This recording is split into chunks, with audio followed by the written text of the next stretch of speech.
Previously on Unbalanced Encounters.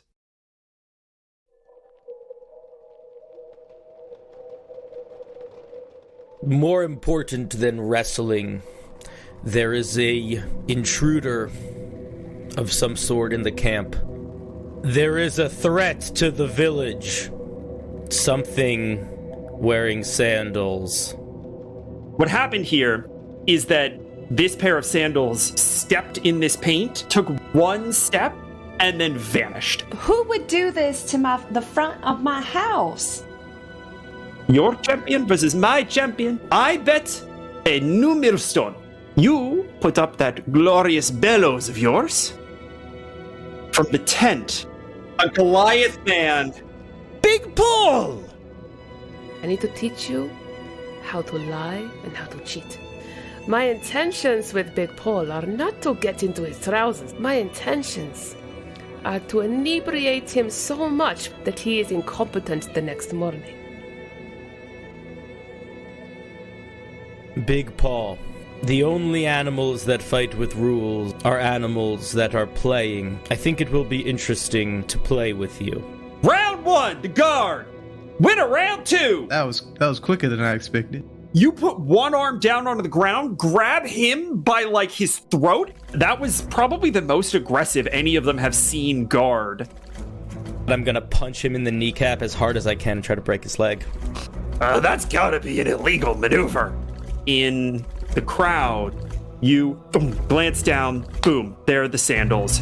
Flash, and then it's gone. The Minehead boys rise to their feet and say, yeah, that couldn't have been legal. Get him, boys!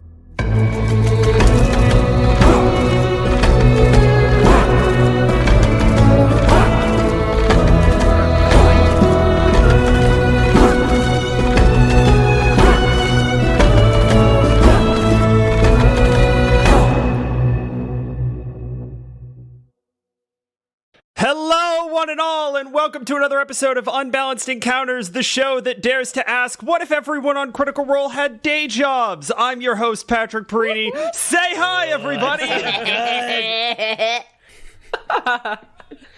Hi, Hello. Hi. Howdy.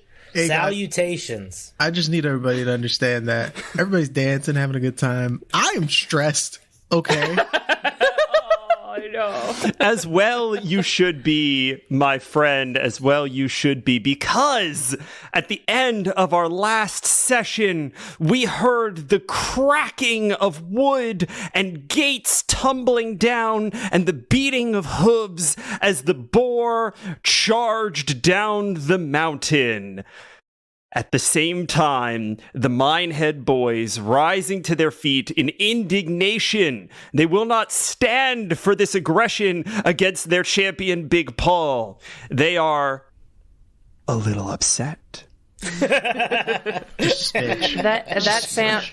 sounds like a them problem, not a us problem. Well, they're about to make it a you problem there, June. And we begin for the first time ever in Unbalanced Encounters history in combat. At the end of the last episode, you all rolled initiative, and we are going to begin. We are actually going to start this. We're going to start this off again, a little unorthodox. At initiative 20, we have the boar, and I'm going to need you all to elect a representative to roll me a luck check with disadvantage. The boar. Shall I do it? I think Harissa. Yes, I think Harissa. I've been doing it the whole time with this damn disadvantage luck roll nonsense. All right. And So with the Harissa, boar. Oh, yeah. Harissa, I need you to roll me a luck check with disadvantage, please. Okay, I'm just rolling 2d20. I'm going to take the lowest. That's fine.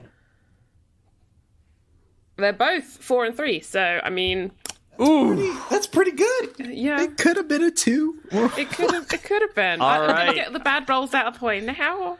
All right. Harissa, for being our champion here, you So sorry. are taking in this moment. You have just seen Guard blow this man's kneecap out. Big Paul is on the ground. The Minehead boys have risen to their feet. You saw the man in sandals. You know he was here. You saw him. And all of a sudden, chaos breaks out. You whip around, see the boar charging down the mountain. You clock 5 of them. Right? Mm-hmm. One of them immediately peels off and vanishes. 4 of them are headed straight toward you and the rest of Rally. And they actually make it down the hill and start to collide. You see Leah kind of gets in there and tries to wrangle them. All of the Rally denizens that were present at this fight, at this wrestling match, are now preoccupied wrestling these boar. And it is not actually your turn. That was just to determine how that lair action was going to work. Level 1 with It is, in fact, Guard's turn. Guard, you are, surprisingly enough, on guard. As you sort of see the scene in front of you, the Minehead boys are charging kind of at you. It's kind of tough to get a number of how many there are. There's probably somewhere between a half dozen to a dozen clambering over themselves to try to get to you. You seem to be their primary target. You have a turn before they do. What do you do? The townsfolk seem safe, though. The townsfolk are very preoccupied with the boar. It is entirely possible that this ends in injury or death for any of them. They do not seem like they're being targeted by the Minehead boys, but safe might be a bridge too far. Okay.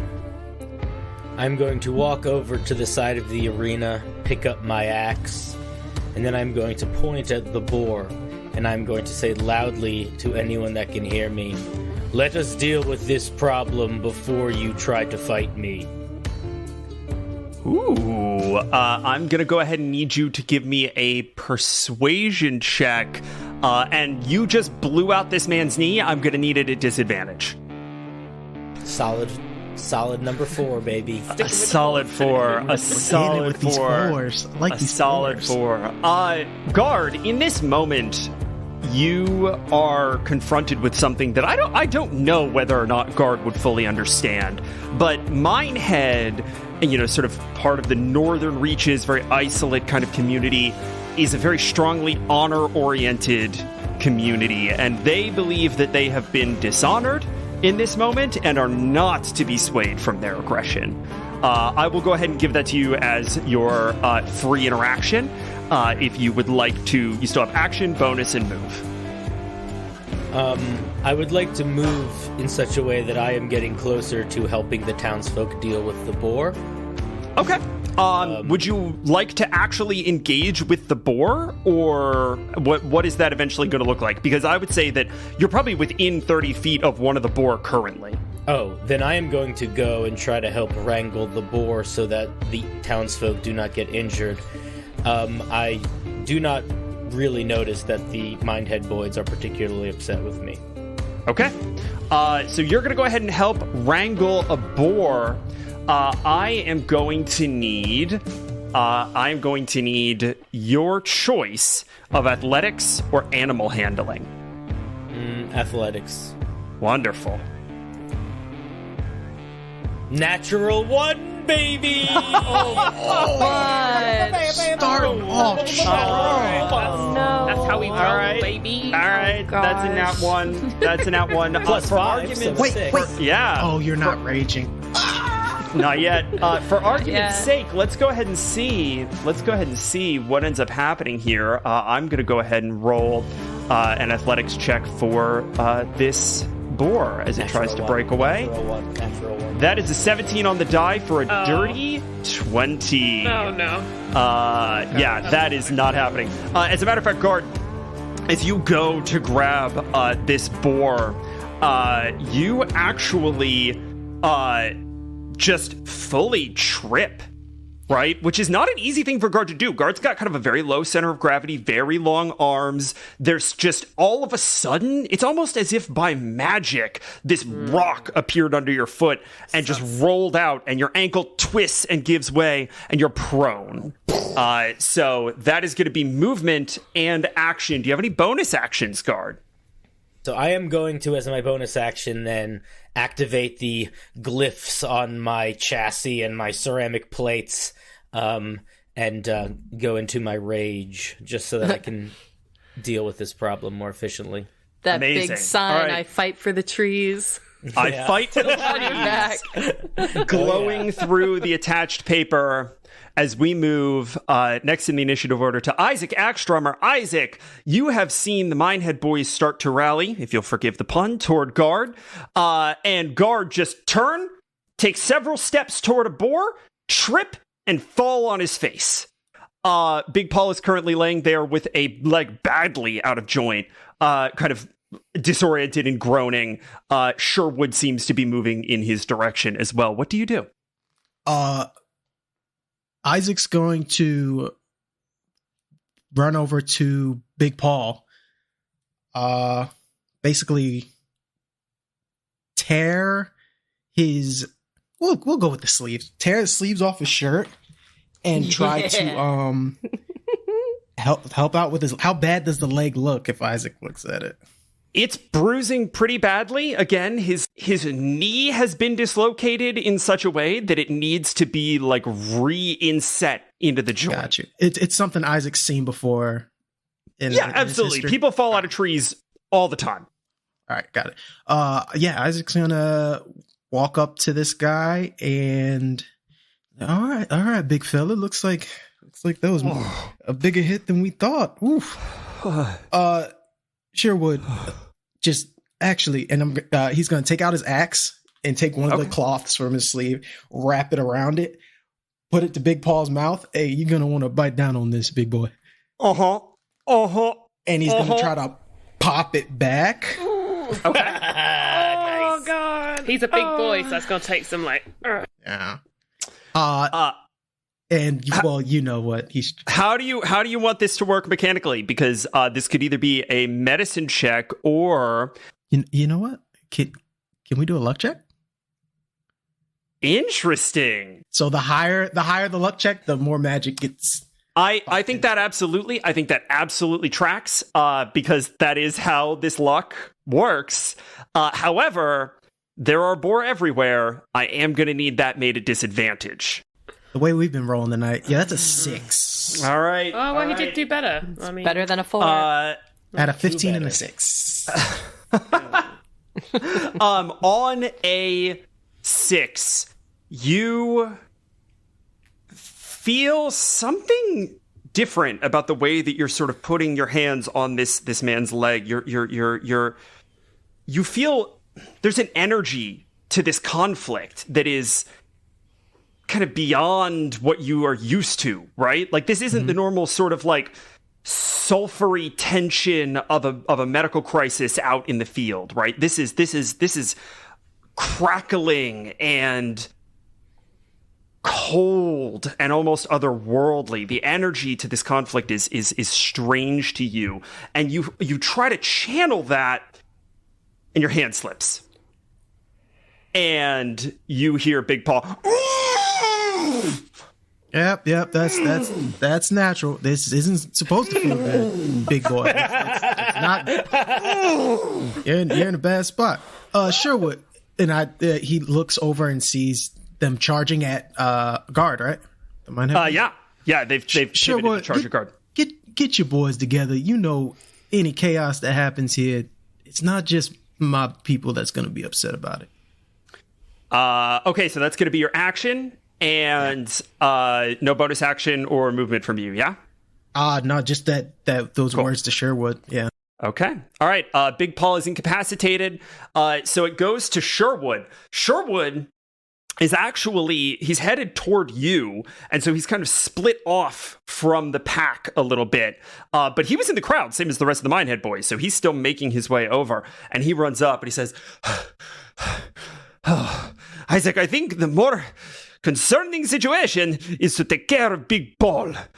And I do not like what I just saw there. What do you think I'm trying to do? Just have him lay down and take a nap? Listen, Sherwood, I understand some things are going on. We just need to make sure your boy's leg is doing all right, and I need you to go find Oz. Oz. Oz! Okay, yes, that I can do. I can do this for your friend. Here. And he pulls, actually, he's got like a sling, like a slingshot sling that's been tied kind of around his waist. He pulls that out and he hands it to you and he says, if you need more bandages, I'll be back. And he runs away. You are now going to have advantage. He's effectively giving you the help action. You're going to have advantage on the next thing you do for Big Paul. Wonderful. Now we get to the Minehead boys. I'm going to say that a couple of the Minehead boys do manage to get up on you, and they're only going to be able to take one swing. But guard, they come up on you, and they are just clubs and daggers. They're looking to push you into the ground, and they're actually going to get advantage on this because you are prone. Yeah, I was going to say I'm prone already. Yeah. So that's going to be a 21 to hit guard. Oh yeah, that hits. Okay. And that is going to be, 14 damage to guard. Half to 7, because you're raging, as these guys kind of light into you. And you could see, you definitely get the sense that they're pulling punches a little bit here, insofar as, like, a club cracks you across the shoulder and that doesn't feel particularly good, but the one who kind of gets up on you with a dagger flips it to the pommel and is just trying to he's just trying to get a hit in, right? Like he just wants to show up. So that's the sense that you get from the Minehead boys. I'm helping. Harissa, it is your turn, and obviously things are not going well. They are unfolding rapidly. Yes. Okay. I think... what would she do? Is the quartermaster's building close? Yeah, it's pretty much right behind where the wrestling was taking place, well within 30 feet of where you're standing. Would I be able to get on top of it? With a full dash action and an athletics or acrobatics check, we'll say DC 12. Yes. Okay. All right. I will do an acrobatics. A 9? A 9 isn't going to do it. What is happening? But that doesn't mean that you necessarily fail. It just means that you don't get all the way up. So you're going to have, we'll say, 10 feet. 5 feet of climbing, which is 10 feet since you don't have a climb speed, to get to the roof next round. So you've used your action to dash. You've used your move. Do you have any bonus actions, or is that your turn? Yeah, no, I don't have any bonus actions that I can do. I'm sorry. Okay. June. June, all hell has absolutely broken loose. And I would actually like you to give me a perception check, please, for free at the top of your turn. 19. Shit, here we go. 19, now we're showing up. Like it. All right, June. As you survey the battlefield, you see a crowd of Minehead boys descend on guard, a few of them lagging behind. You see Isaac trying to tend to Big Paul. You see Harissa scamper up the general store. Things are not going super well, you would say. The boar are a little agitated. As you are looking around, you clock several orange sandal prints 100 feet down the hill, making their way to the front gate.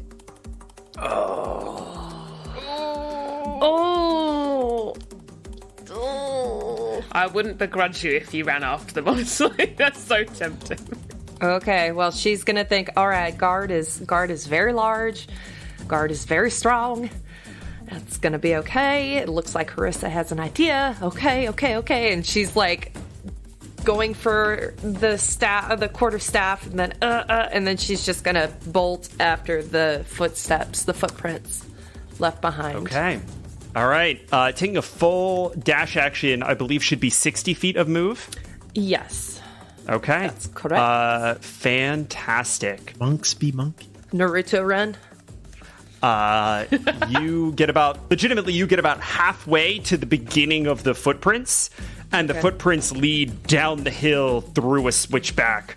They're a little ways. So after that 60 feet of movement, you get the sense that you're probably going to need to spend another 20, 30 seconds chasing this thing before you get up to it. So that's going to be move and action for June. Any bonus actions? No. Cool. No, that's it. She's going to continue. Wonderful. Okay. Rally gets an opportunity to fight back. Let's go, Rally! That is an 11 Smash your damn boars. versus a 16. That isn't going to do it. Yeah, where's Scrumpy? Nat 1. Scrumpy's in the fray. You actually see Leah is just like fully riding one of these boars, but has no control over it whatsoever. She is just like holding on for dear life. That's funny. Scrumpy is just like just full kind of like shirt undone, like fully just got like tussled up into this, is just like running arms outstretched after Caden Thomas, just like run back, Caden Thomas. Just full mess. Nobody gets any boars this time around, and we are back to initiative 20. I would like that someone else please roll this luck check. Oh yeah, with God, disadvantage. someone else do that this time. Isaac's feeling lucky. Ooh, Go for it, Isaac. Yes. You know, because at disadvantage, what could go wrong? You know what I'm saying? That's a 2. Oh, we're just get to 7. Yeah, bring it back down to where it belongs. Okay. Real low. I mean, listen. Okay. We got Got a 12 and a 2, so we're gonna It's all take the about 2. the fundamentals. If we get enough low rolls, we'll get better at getting the higher ones. Okay. You can't look. DM is like, oh. DM, you can't be stressed. You set up this disadvantage, so I don't know why you're stressed. You know what I'm saying? You see another boar run off and away into town somewhere. Just Isaac sees that. You also, Isaac, clock that Leah is actually thrown from her boar and tumbles into the dirt. She appears to be unharmed currently, but we'll see how that goes. All right. Guard. Yes. It's going to be your turn. Okay. Guard is going to stand up. Mm-hmm. How many people are around Guard right now? Couple. 3 from the Minehead boys, and then the Rally townsfolk are not too terribly far away from you. It's kind of chaos right now. There's like a big cartoony cloud of smoke, sort of around the situation that you're in. Arms and things sticking out occasionally. Yeah. The smallest of the Minehead boys that are attacking me, the one that just tried to hit me with the butt of his knife. Yeah. I'm going to look at him, and I'm going to say, help me rally the boar now, please, and I won't cut you in half. Then I'm going to go, this is what I'm going to try to do. Tell me if I can do this. I'm going to try to just walk away from them and go help fix the boar again. But if any of them take an opportunity attack on me, I would like to attack the smallest one and try to cut him in half.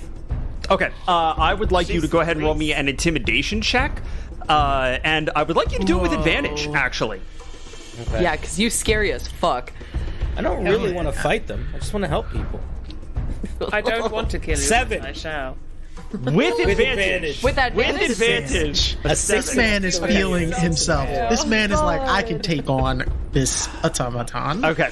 I'm going to roll it. We're going to do this above board. He rolled a 19. That's unbelievable. Goodbye. This is interesting. This is a little unorthodox, but I'm going to say that 19 insight was actually good for you here. Can see his death is coming. Is that what this guy your low intimidation check is it's not gonna go exactly the way that you want. But the little one in particular takes a step back and drops his dagger. Mm-hmm. As you step forward, the bigger one that's with him is just gonna try an unarmed strike. He's just gonna throw an elbow at you. Okay, I'm gonna try to chop the littlest one in half with my great axe. That's what you said you were gonna do. Poor little dude. Okay, so I'm gonna go ahead and roll this opportunity attack really quickly. This guy's name is Jacob. Another 21 to hit. It does. Funnily enough, it does 1 point of damage, halved to 0. Not one. It doesn't just do one. I'll take it. You're made of ceramic, and he's throwing an elbow. It's 0. Do you want to hear a really cool pottery fact really quick, though, because you brought up porcelain? Yeah. Yes. High-fired porcelain, which I'm assuming is what Guard is made out of, is the strongest ceramic matter. Oh, That guy broke his hand, is what you're telling me. He basically cracked his elbow. It's strong as fuck. I'll take it. Yeah. So what I imagine happening is I'm making this threat. He punches me, and I start walking away. I feel the punch, and then I just turn and strike the one that I said I was going to strike. All right, roll it. That is a 17. 17 hits. That is 9 slashing damage. Oh, Did it add the rage? That's with the rage added. Oh, God. That guy gone. I mean, that would have killed me. June only has 8 hit points. I didn't want to do it. You Give him an out. You swing around and cut this man across the chest. And I'm going to say, what did you roll to hit? 17. Okay, you rolled a 17 to hit. This is not going to be a clean, bisecting, right? But you get him from his right hip up through his abdomen to the top of his rib cage on the left side, and he just tumbles over. And all of a sudden, the priority of the Minehead boys has changed. And then with the rest of my movement, I would like to do what I said I was going to do and position myself to help the townsfolk collect the boars. Okay. You take a few steps forward and get yourself up against a boar, but I believe that is going to be the end of your turn. Isaac, it is your turn. Yes, Isaac, unbeknownst to him that one of these guys just dropped like a sack of potatoes. He's going to keep working with Big Paul and try and... Come on now. It shouldn't be this difficult. And go to try and... So, again, I'm going to give this to you as an option. You could make a medicine check and just use your, kind of your medicinal skills. Right. Or we can run another luck check for you to tap into something a little more powerful. I want to try and tap into this fancy stuff, but with the bandage that he gave me, do I get the advantage? You get to cancel the disadvantage right? on luck. Okay. Yes. Let's see what happens. Come on, man. Don't tell me to gamble. I'm going to gamble every time. All right. Mm-hmm. That's a crit. That's a nat 20, baby. That is a fucking net 20. Let's go. Let's heal this knee. Just in time for him to kill me. Big Paul, just keep biting down. I know this is going to hurt even worse. That's the best part. All right, ready? Just several things happen in quick succession.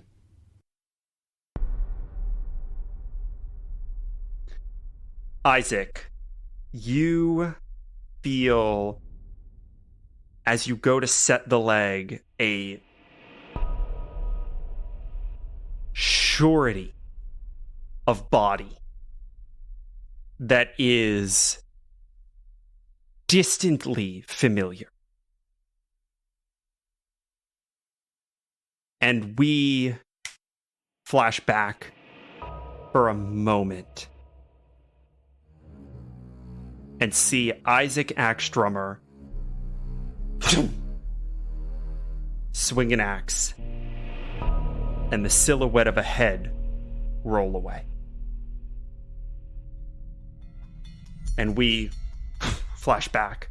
And Isaac, you crunch the knee into place. Big Paul screams bloody murder. You feel it reverberating in his chest like a subwoofer.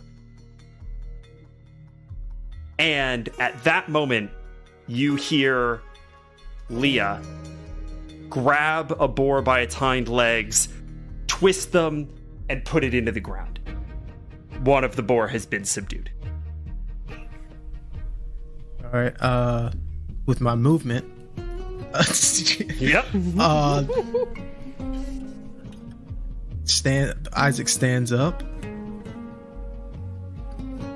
You'll be all right, big fella. And he's going to turn around and look at the chaos that is Rally right now. You see the absolute mess of what's happening, but you notice two things right away. The first thing you notice is that there is a man currently bleeding out on the ground not too terribly far away from Guard, and that Guard has a little bit of blood trailing behind him. That's the first thing that you notice. The second thing that you notice, out of an undying loyalty to Dale Snowthorn, June's missing. Seeing the blood and seeing that, instinctually just... Guard, stand down! And then just start looking for June. Okay. With your movement, I'm going to say you go ahead and move sort of around the crowd and past the fray as you... Go ahead and roll me a perception check to see if you can pick up the same trail. Well, for the trail, I was about to say. Yeah, and give that with an advantage, please. That's a 14. Isaac, you're flailing a little bit, but you're generally headed downhill in what intuition tells you is vaguely the right direction. Okay, but I saw that Leah has the boar in check. Leah has one of the boar in check. One of the boar. Harissa's doing, like, it's basically Isaac saying, all right, this is what these guys' jobs are. Yes. Is to handle this nonsense. Yes. All right, got it. All right. Big Paul, still incapacitated. Again, hell of a way to start this fight. Big Paul was a CR3 enemy. Hell of a way to start this fight, having him be fully incapacitated. What did the Nat 20 do with the, like... So you set his leg. So he's going to be fine. Like, he'll be fine, maybe even in a matter of minutes. But right now, he's just in shock, right? Like, he will... None of this is his problem. His problem is dealing from the writhing and pain of you having just set his leg. He's been through a lot, poor guy.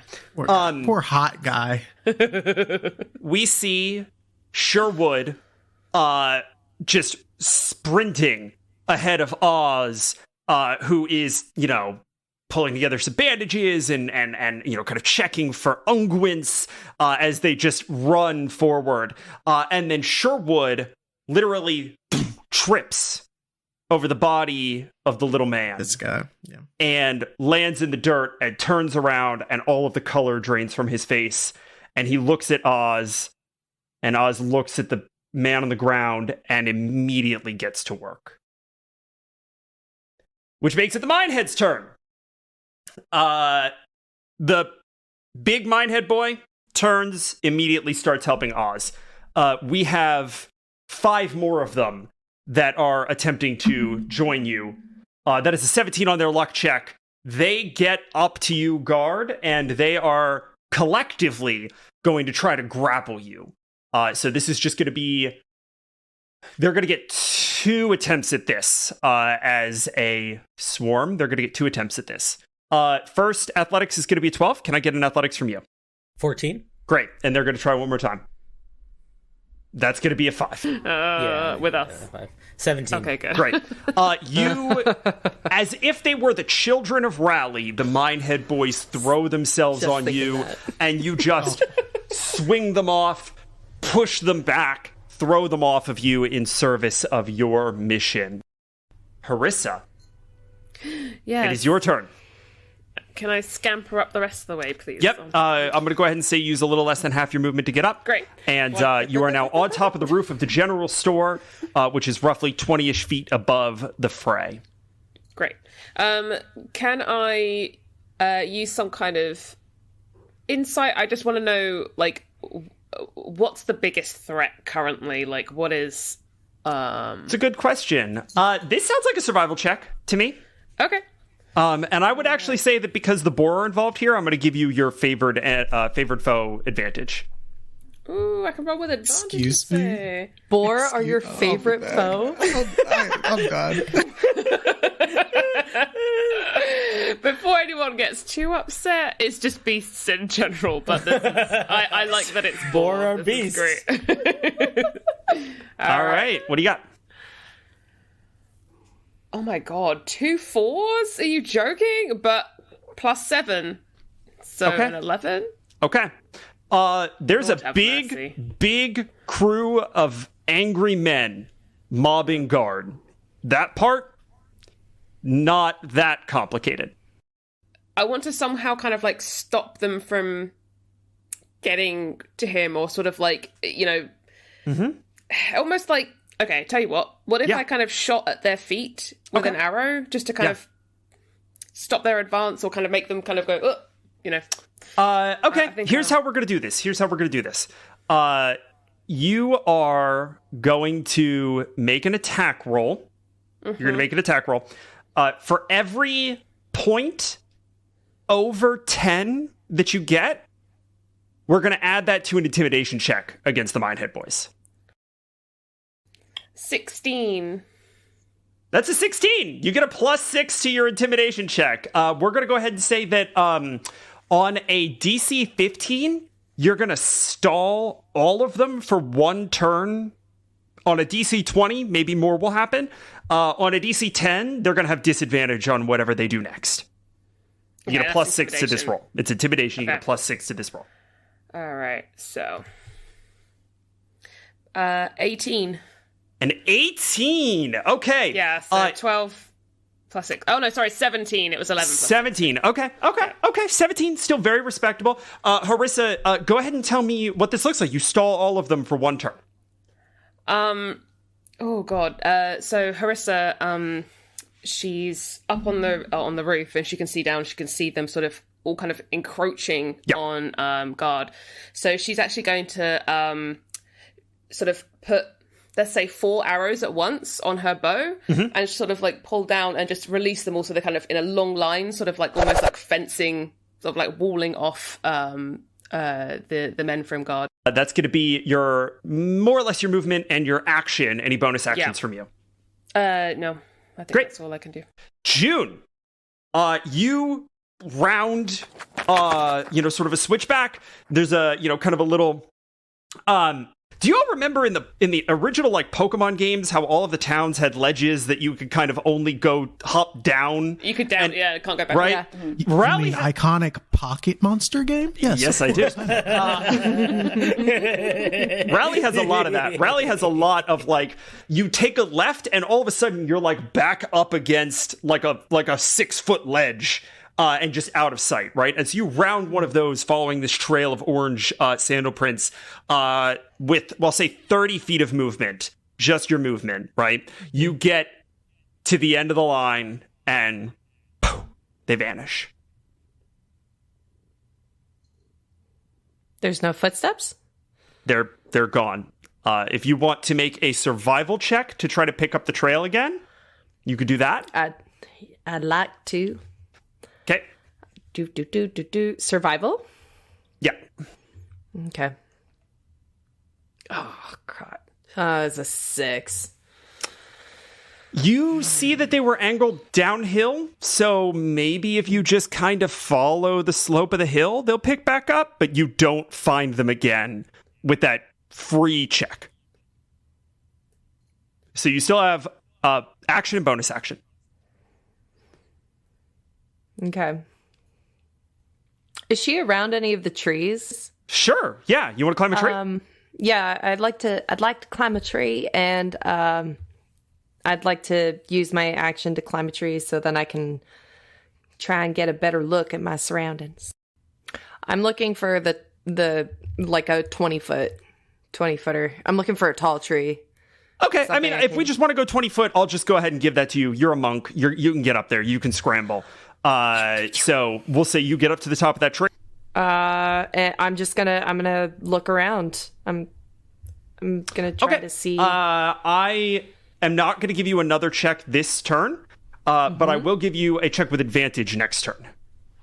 Fab. Cool. Thank you. Do I see my adopted daughter freaking Naruto run up a goddamn tree?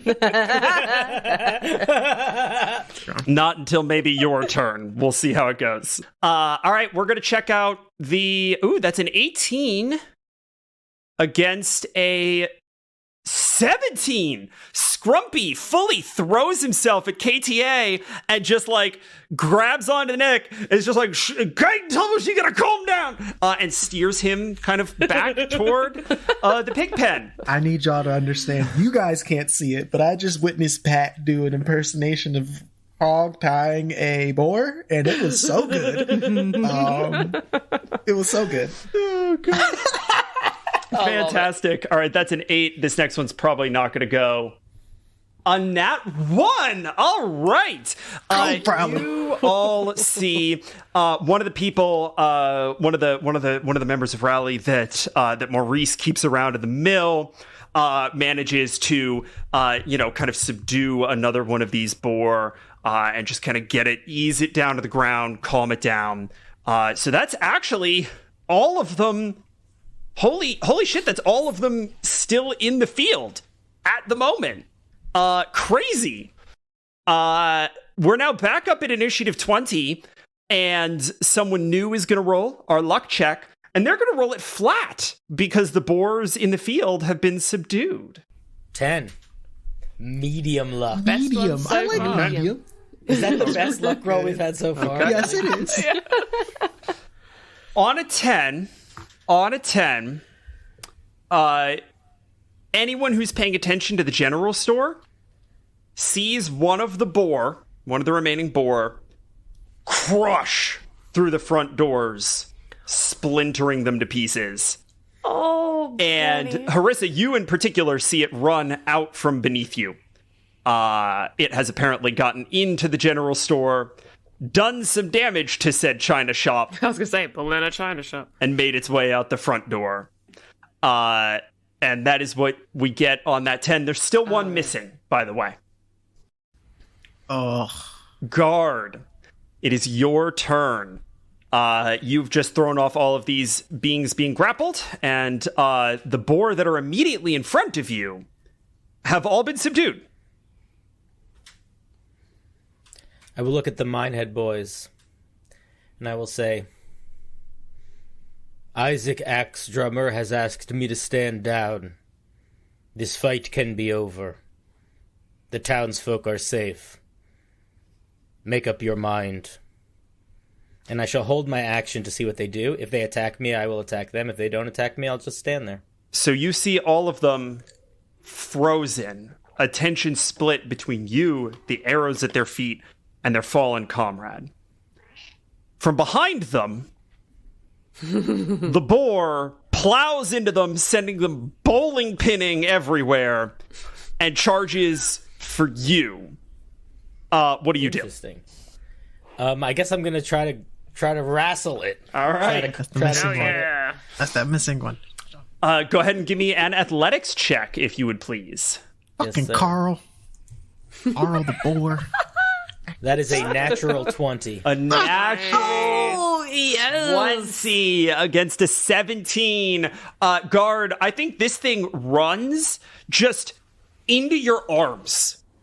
Right? I think it's just, I mean, this is like a yak-sized boar, but again, I think you've got that low center of gravity, you got those long arms. I think it just runs at you, you shift, and just scoop it. And you're holding on to it a little bit, you've got it only a couple inches off the ground, but you just have this thing in your arms, completely subdued. I also want to say that throughout that whole thing, I did not break eye contact with the Minehead boys, being like, are we still fighting? Let me tell y'all something. I ain't never been so excited about hog wrestling in my entire life. Are any of these boards greased currently? Maybe Yeah, Peyton Big Paul. Thomas, but you know. Big Paul. Amazing. Wonderful.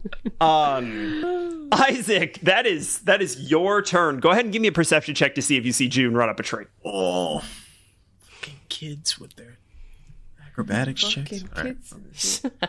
With their acrobatics checks. That's a 13. Yeah, June was not being particularly stealthy here. Okay. I think you catch a glimpse of her cresting the top of just one of these fruit trees. All right, and safe, unharmed. She seems okay. Yeah. Heart back in chest and no longer in throat. Isaac's gonna turn around and like, how bad does it look right now? You turn around and you've gotten about a little over 30 feet from this fight. You turn around and you see just bodies everywhere. Boars are on the ground. The Minehead boys have been fully scattered. Oz looks like they're performing field surgery right now. And Harissa is just standing on top of a roof with an arrow knocked at fuck knows what. So, as far as you can tell from here, everyone's dead except Guard. And it's not a good situation.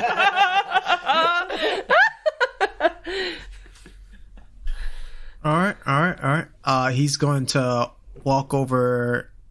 Yeah, gonna deal with the injured individual. So he's gonna walk over and see if Oz, do you need any assistance?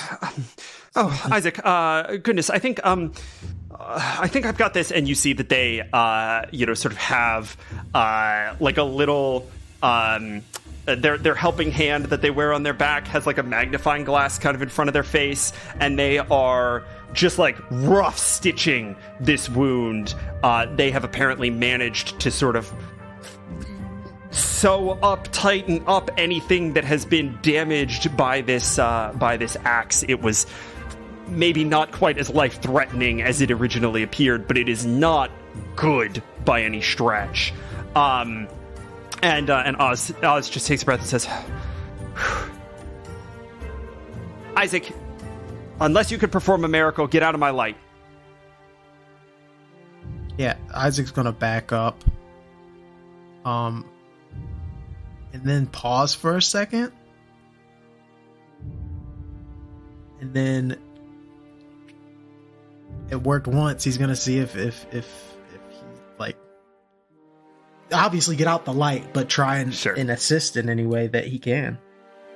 Okay. And this one, I think he's gonna, because that was a weird, feeling. He's gonna read into that. Okay. I think this is gonna be a flat check. We're gonna stay with the luck mechanic here. It's gonna be a flat luck check. That's 11. On an 11, you kind of run your hand along the seam, and Sherwood reaches out, grabs your wrist, moves you away a little bit more forcibly than you would expect from Sherwood. Right. And that's going to be your movement and your action. Any bonus action? Yeah, I think Isaac's just looking at Sherwood and he's like, what's going on? Sherwood looks at you and says, you tell me, my friend. Things seem to have gotten a little out of control. But y'all know what happens if you attack this town, right? Something happened to Big Paul, my friend. And my boys are not too happy about it. Isaac looks down at the individual and he's it's gonna get a lot worse than this if they keep on. He nods and he stands and he says, everybody listen up!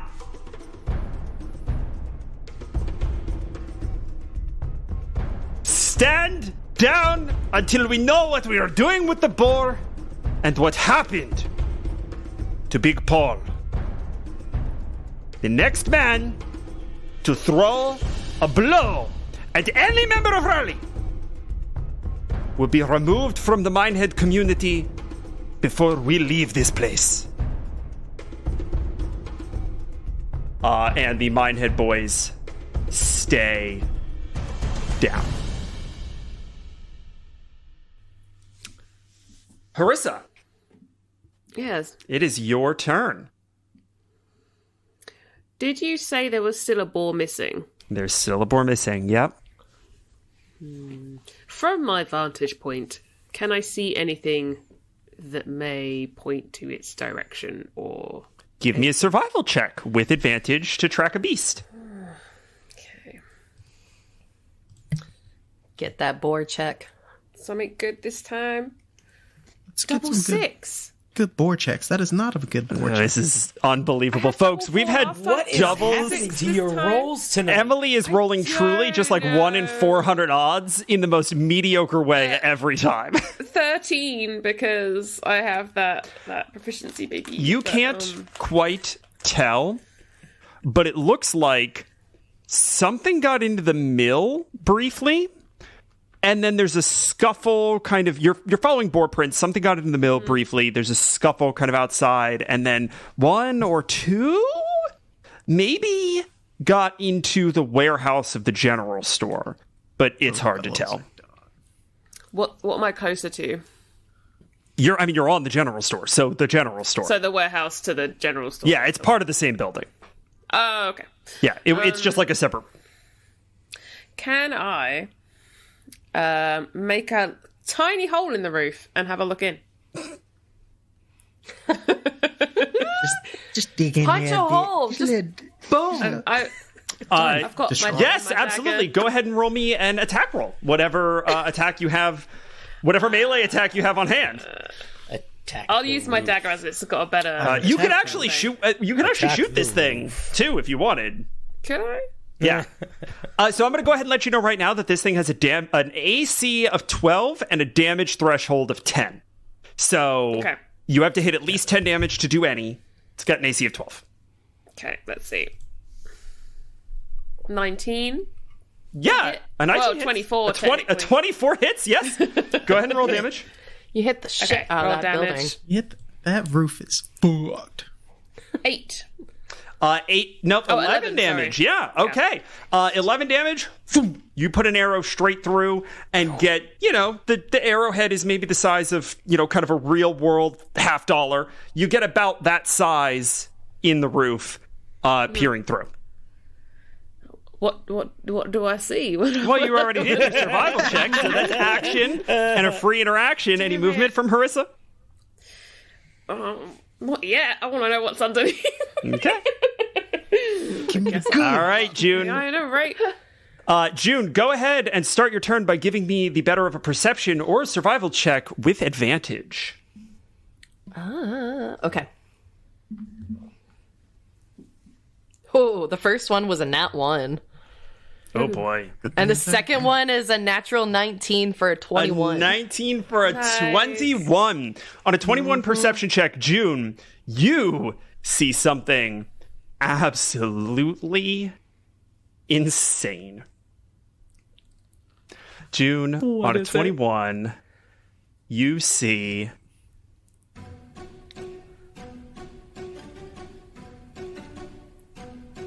Down at the base of the gate, a puff of smoke, red robes, wooden sandals, brown scraggly hair, and it reaches out a hand and it pushes on the door, and as it does, you see muscles bulge on the hand, supernatural and practically bestial, as it opens a gate that only guard in your town can do alone. Swings it open, walks out, and you hear a gust of wind whip through the valley, slamming the gate shut behind it. Oh no! Oh, shit. Oh, she's gonna run down the tree. Okay. She's gonna run down the tree and run to the gate. Oh, no, you don't, you asshole. You got shit all over my front door. All right, so to get down the tree, you can either use movement, drop, and give me an acrobatics check, or take damage. Drop acrobatics check. She's Give me the acrobatics check. not fucking around. That's a 16 plus 3. June, as you drop, hit the ground, run 30 feet, you see after a gap of about another 30 feet, the prints pick back up again, and they run a little ways forward, and then they disappear again. You see this happen several times to the base of the hill, which is still about 200 to 300 feet away from you currently. How tall is the gate? 20 feet. Is it just it a wooden gate? Yep. It's just made of solid timber. She's gonna keep running. She knows she can't open that door. No, absolutely not. There's no way in hell she can open that door. So she's gonna keep running till she can get to that gate and scale it. She's going after this asshole. All right, this is going to take you a little while, but I like this. This is very good. Okay, we are going to move on. The people of Raleigh are getting the boars back to their pens. The last boar is still missing, but that is what they do. Which brings us back to the top. Now, there are some unresolved things from our very first luck check, which I believe, if I'm not mistaken, was a 3. Uh-huh. I need to see how much worse that gets. Guard, if you would please roll me a flat luck check. Classic 4, baby. Yeah, baby. It's how we do. Divisible by 1. Divisible by 2. Static. Divisible by 1. Keep it the same as how it is. No higher, no lower. Stay where we at. It does, in fact, get worse. So, we are officially out of initiative order, as all combatants have disappeared or been told to stand down. There's a beat as everyone sort of feels that tension, right? That slaking of aggression as Sherwood makes their impassioned demands, makes his impassioned demands of the Minehead boys, and you all put down the boars. You all put down the uprising. You have succeeded for the moment. And then, Harissa, you see the last boar stumbling through the warehouse, its head stuck in a crate. Its tusks impaled over it, and its head jammed into the side of a crate. And it is running and squealing and howling in disorientation, this awful, gut-wrenching, nauseous scream. And it slams itself into the door jamb and tumbles sideways out, losing its footing, falling out in to the area where the wrestling match had just occurred, and this crate smashes against the ground. And you see several stone balls with waxed fuses tumble and spark on the rocks as they begin to roll downhill. This boar has gotten into a stash of black powder bombs.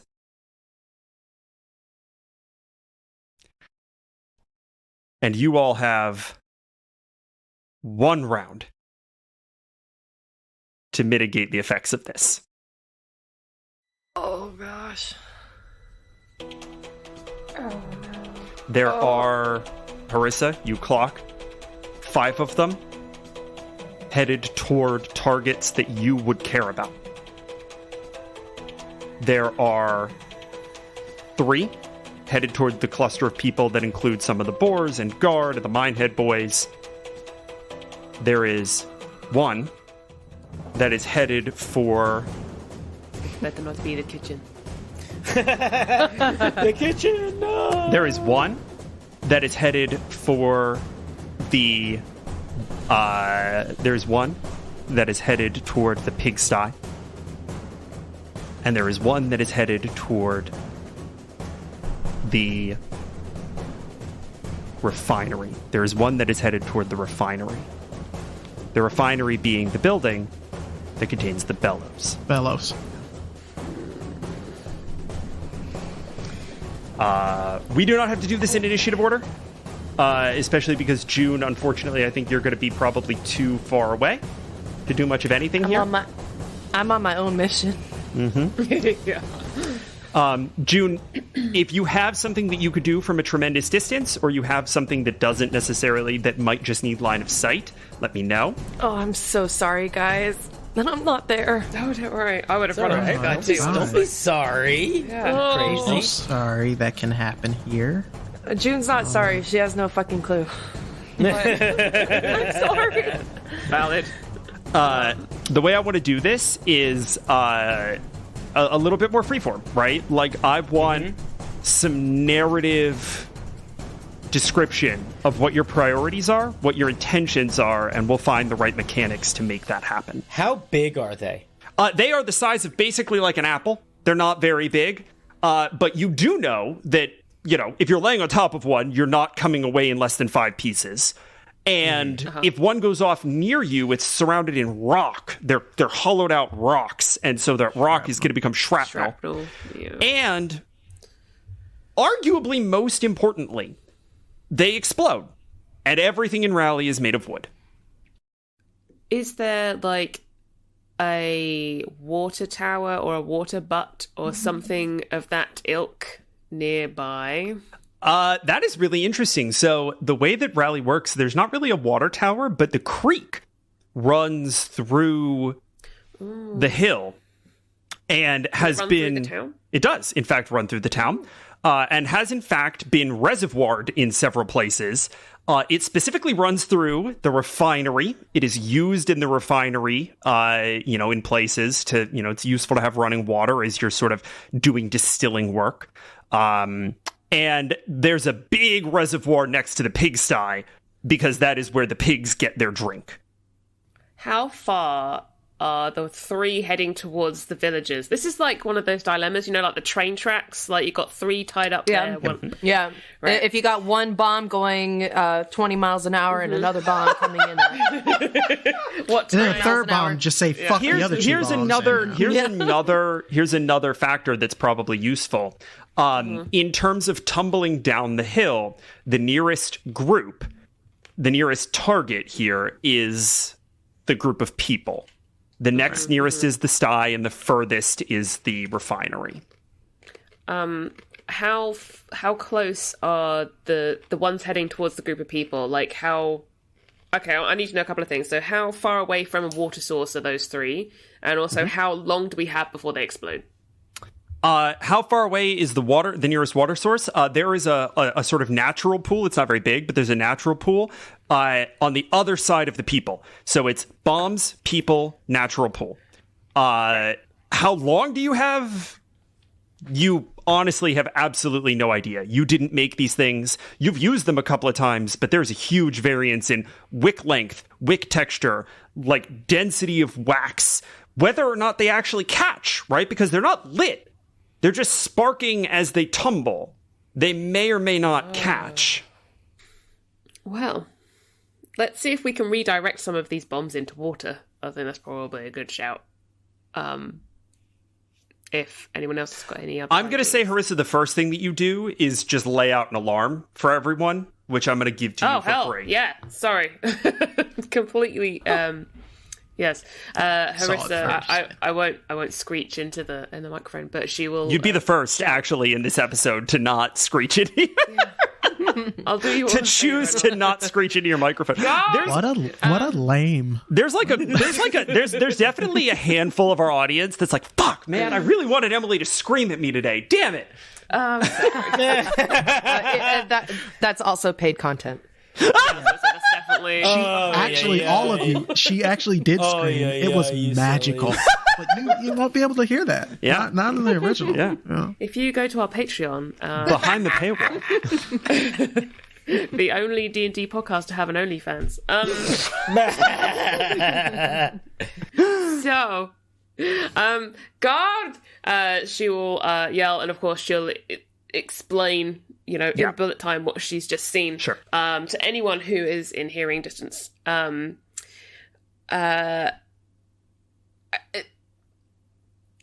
I think her first priority is to get guard to move these people out of the way, just to get them as far away from, instead of trying to catch the bombs. I think just moving the people first, if guard can do that. What guard is going to do is going to attempt to move the crowd so that they are not in the direction of the rolling bombs. If he is not able to do that, I think he is going to attempt to just pick the bombs up and just throw them as far away as he can, away from where they will cause damage. Whether that's into a corner of rally that there's not much there, or even over the wall if he can, or something like that. Okay, I think we can probably allow you to do sort of both of those things simultaneously. Because I don't think you're going to be able to physically move all dozen people, especially because Oz is doing surgery right now. I think you might be able to nudge and provoke them to move and scoop. But that accounts for Guard, Harissa, and Isaac. What are the two of you doing? So Isaac, you go first. Are any of them coming towards Oz in their operation? Yeah, I mean, the three that Guard is kind of trained in on are headed toward Oz and you and Sherwood and the Minehead boys. There are two more that are rolling past toward buildings. And then, damn, Big Paul's lying around there too. Yeah, I would Isaac would focus on dealing with the ones that are heading towards them, and if he can, take a hand axe, and if he sees one lit, I hate that it would get that close, but if he sees one that's lit, he would try and get it to go off before it gets to them.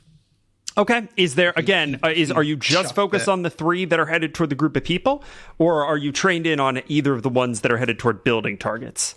I think I'm going to head to the one for the refinery, just in case that affects your decision in any way.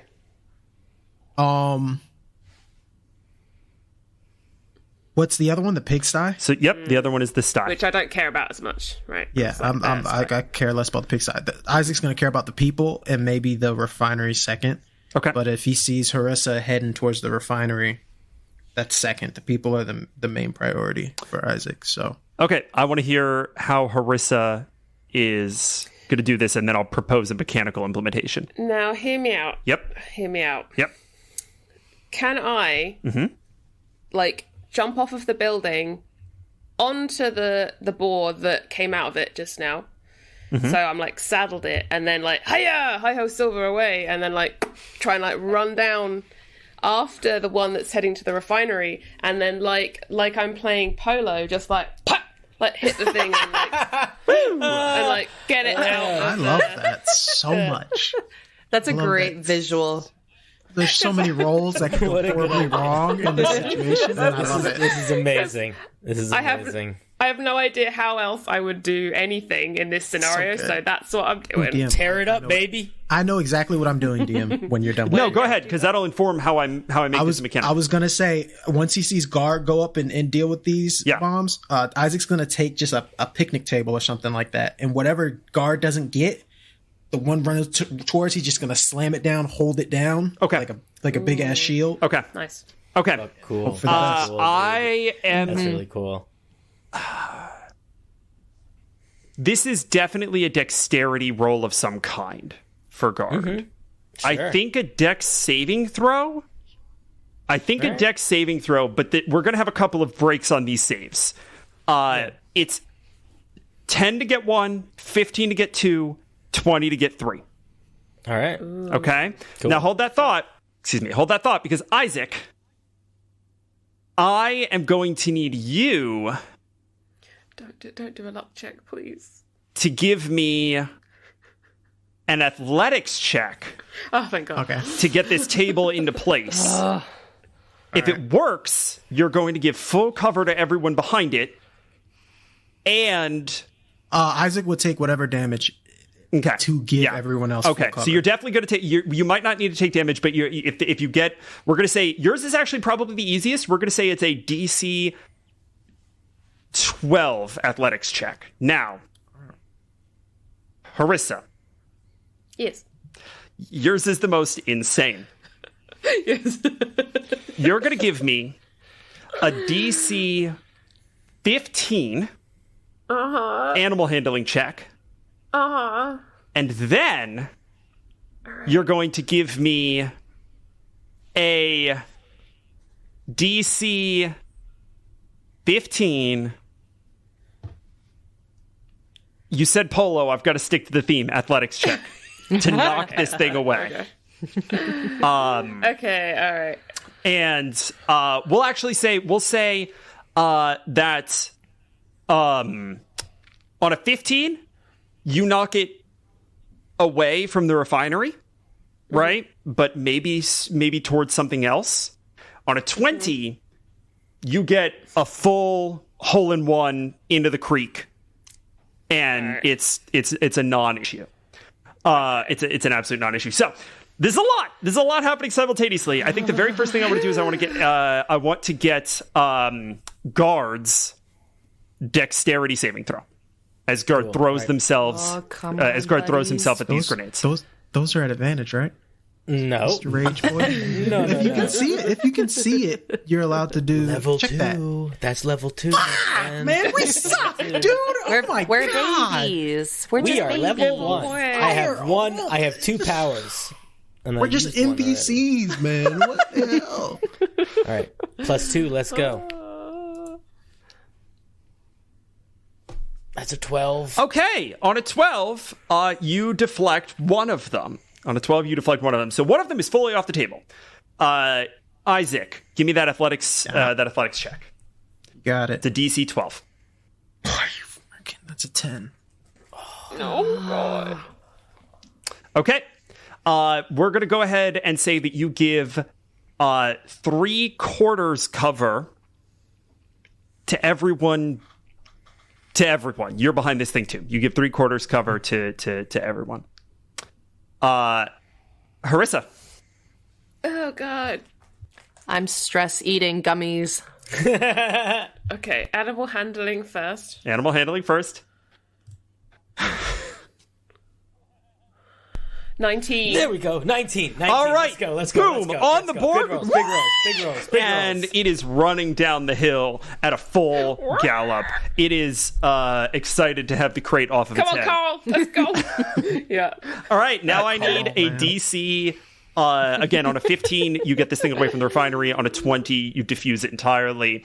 Athletics check, please. I can't look. You get a +2 to this roll. Nat 20, baby. Yes! Holy Holy shit. Yeah, baby. All right, okay. So a 22. Okay. in I total. can't with this game. Holy Who fuck. plays this? Who plays this game? Oh, I'm about to have a heart attack. I was so worried I'd hit it by accident into June's tree. I was so worried. I didn't even think. I didn't even think about that.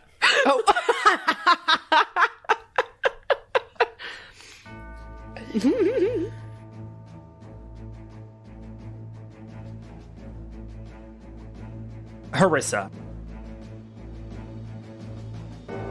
As you land on Carl, you get the weirdest feeling. Again, it's that cold, almost humidity that moments ago you would have said was just the tension of this very strange battle, but something else is afoot here.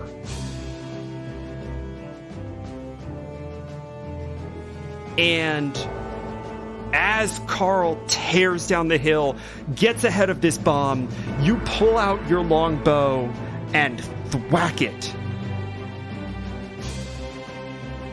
And with precision heretofore unknown, send this thing into the water.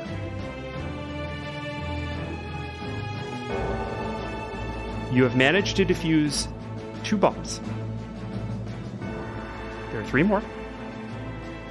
2 headed to the group, 1 headed to the sty.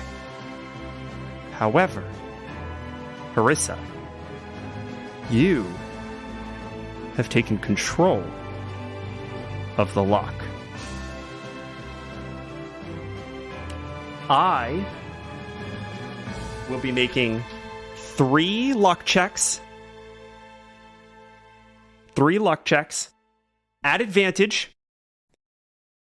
Higher than a 10, the bomb does not ignite. I've only got 2 gummy worms left, guys. First roll. Okay. Just A 14. This is the most fucking tense thing. 1 bomb tumbles into the table that Isaac is behind and just sits inert. Nat 20. The next bomb tumbles into the table. A moment. hold on, everybody. A moment. And then nothing. Oh, fuck. Isaac just all you hear from Isaac is like, you can't tell me that doesn't happen. 2 grenades just laying out. All right, we got 1 more headed for the sty. Oh, my God. Here, kill all the pigs. First roll's a 5. Harissa's advantage makes it a 3. This bomb kicks off of a rock. A spark collides with the fuse. The fuse begins to burn down as it tumbles and rolls its way toward the sty, empty of boar. Mm-hmm. And it rolls in to the open pen. And explodes.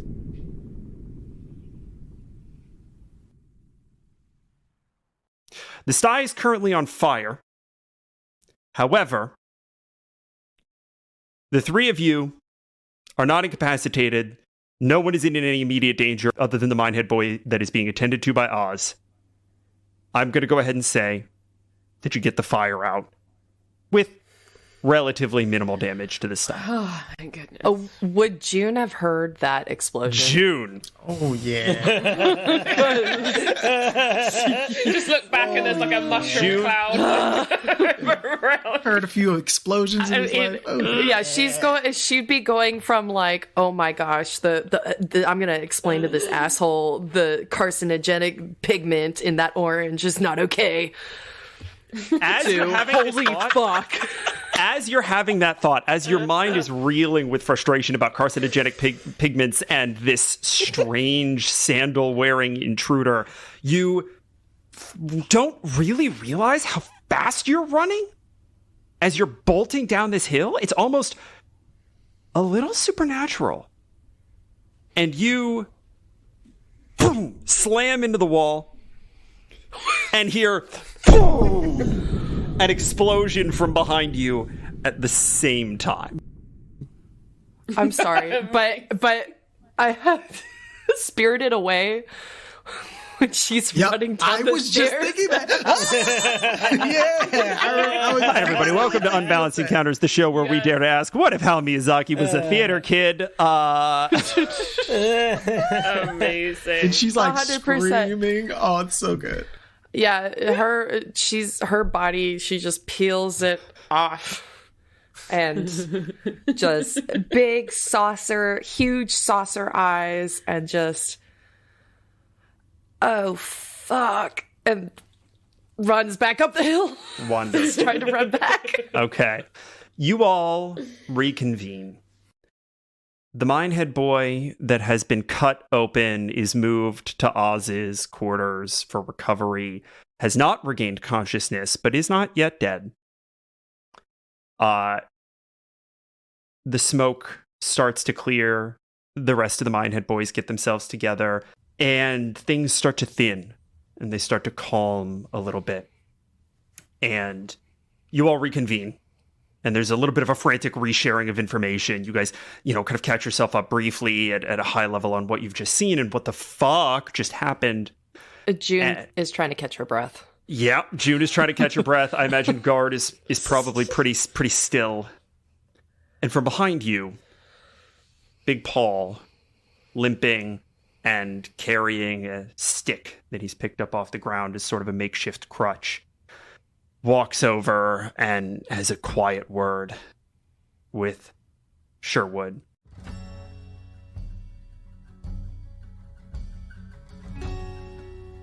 And you hear Sherwood kind of under his breath say, Big Paul, what happened? Why did the fight go the way that it did? There's no reason for you to have fought so poorly. And Big Paul looks over at Harissa and says, I believe Miss Harissa may have had something to do with it.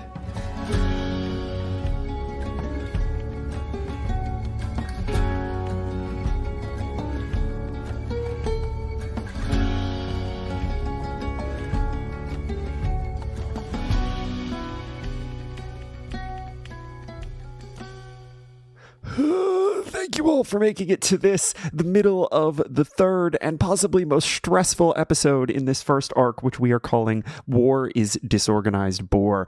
I think for reasons that have become quite obvious. I think y'all deserve a break. And what better way to use said break than to thank everyone who contributed to making this episode happen? First of all, obviously, I want to thank our players, Cinderblock Sally, Sam Oliver, Craig Pate, and Emily Graymore.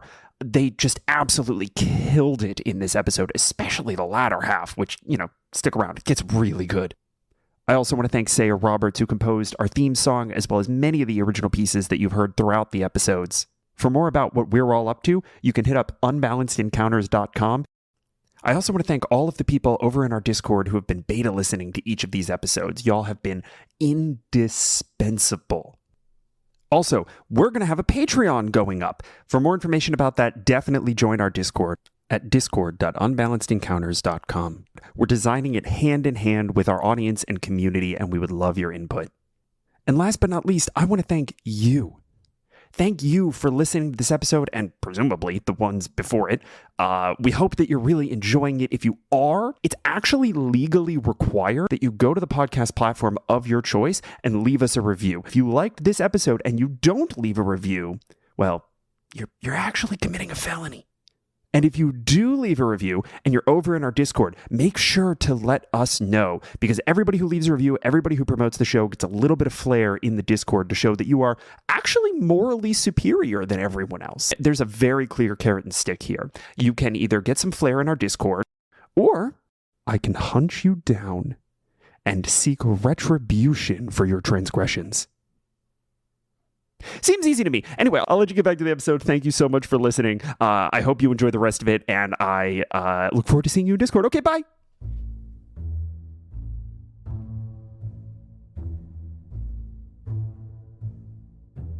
We join just about everybody in Isaac's office. And I'll tell you what, nobody's particularly happy about it.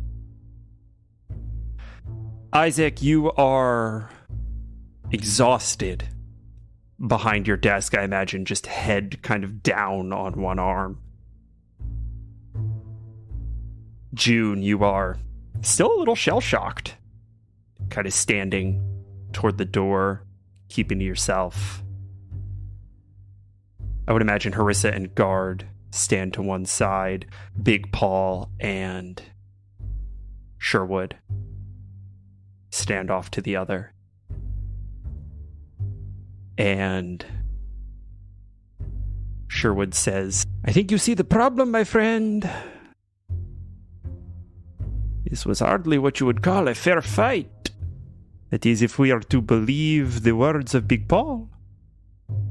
So, to my understanding, he took a bet in which he ate an entire boar. Excuse me. On his own. A third of a boar. A third. I didn't actually win that bet. My apologies. I should have been listening better. It's very honorable of you to because I kind of hyped up your eating abilities in this. So. Well, I was waylaid, as it were.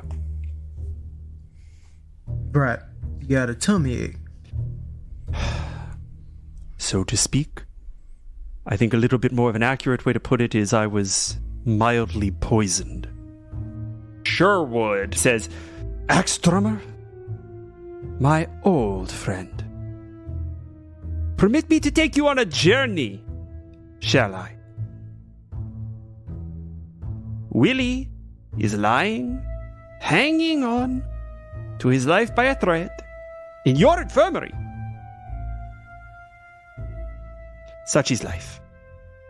They were warned. Guard was entirely within his rights to attack my men because my men attacked him first. Now, were my men to know that I had agreed to what might be a bit of a careless set of terms for this fight, they can hardly be blamed, but then the buck stops here. They were angry because your man punched out Big Paul's knee, a thing that I agreed to and they did not know I had agreed to. We will call Willie a casualty of miscommunication, and I alone will bear that burden. As for the fight, I cannot say that there is anything even particularly wrong with the way in which your man won. Again, I agreed to those rules. And so by the letter of the law, I say that Guard is the champion, and that I lost the gamble. For the boot. Gamble. What was that, Juniper? It's pronounced jamble. I got you, Sherwood. It's a jamble. My people don't jamble a lot. That's why it's fine. I understand. Now. We get to the crux of the thing, my friend. Big Paul was not at his fighting best. And why was Big Paul not at his fighting best? He was not at his fighting best because he was poisoned by your head of security. That's just not true. Sherwood, assumptions beyond the point. I have one question for you. Was Big Paul forced to consume the boar? Did my security team force him to consume an entire boar? Now, honestly, I'm going to be completely honest with you, Sherwood.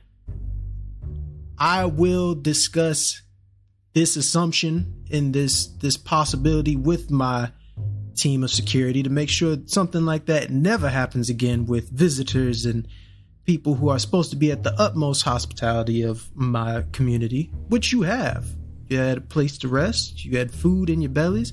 If I can be completely honest with you, and I would assume Isaac brought the entire town, well, the main heads of the town in this meeting. Yeah, so Leah is there, Maurice is there. You tell me if Benny's there. Anybody in charge? Yeah, Benny's there. Scrumpy's not. Scrumpy's dealing with the pigs. Damn it, Scrumpy. Drunk bastard. Scrumpy has to keep them from getting out again. Getting out again. Decision. Oh, Scrumpy. I'm gonna be honest with you, Sherwood. We don't have much left. And he says that to everyone. You hear a sort of murmur through the crowd. And so with that,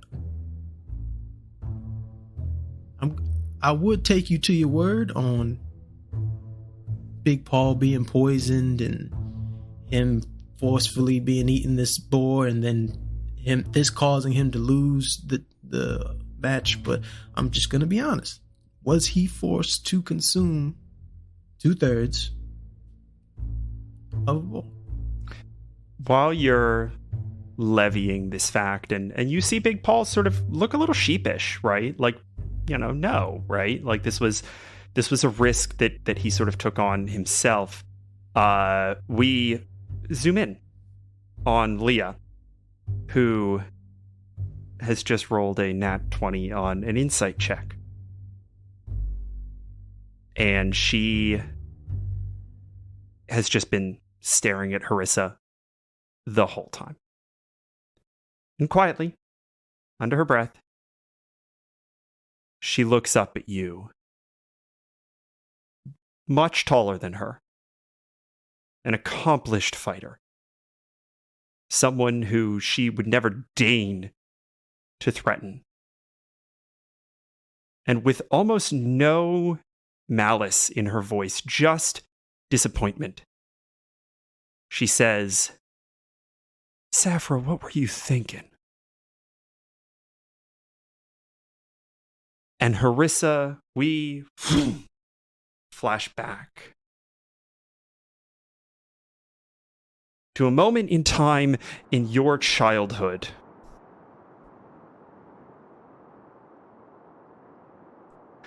And we see your father standing over you. Just a girl, not 4, 5 years old,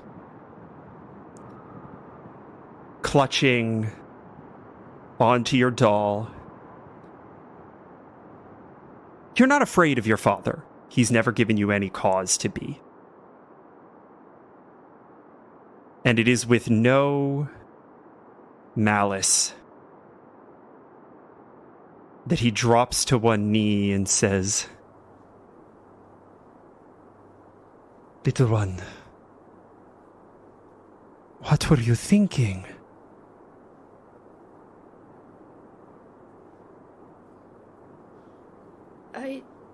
I didn't know. I'm sorry. Go to your room. Your mother and I need to figure out what we're going to do about this, all right? Yes, Baba. She goes. You go to your room and you sit with Mr. Spinks, your little lizard doll that your grandmother gave to you. And after a few minutes of, kind of quiet, that ominous nothing when adults are in the next room talking about things that you don't understand, that could be a threat in ways that you don't even have the world experience to perceive. You hear, "Saphra, may I come in?" Uh-huh. And in walks Granny Rosa, who comes over and sits down next to you and says, "Well, you certainly have your parents in a fright, don't you?" I don't even know what they did. I think you might, darling. Do you want to tell Granny what you think you did? Well, we were playing out in the dunes, as we normally do. And the Papa's never gotten angry about that before. But as we were playing, these men, they came on their goats. And I couldn't really see them. They were standing with the sun behind them, so I could not see their faces very much. But one of them, he asked me if there was anywhere nearby that he could water, feed the goats and give them water. So I said, I pointed and said, in my village there is water, there is if he needs, there is a well. I was trying to be nice. I don't know what I did wrong.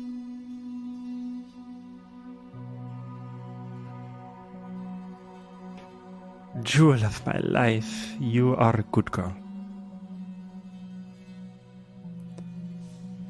Did you know this man?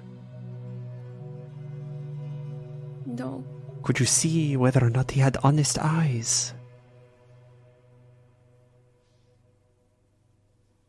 She kind of frowns for a minute and tries to think back. And she has this sort of picture of this man's face in her mind.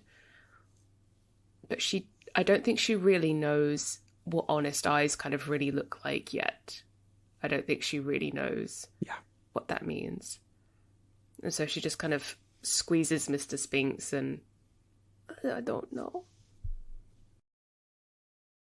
There is a reason we do not invite outsiders into the village. It is often dangerous. And you have not yet had the moons to learn whether or not someone is to be trusted.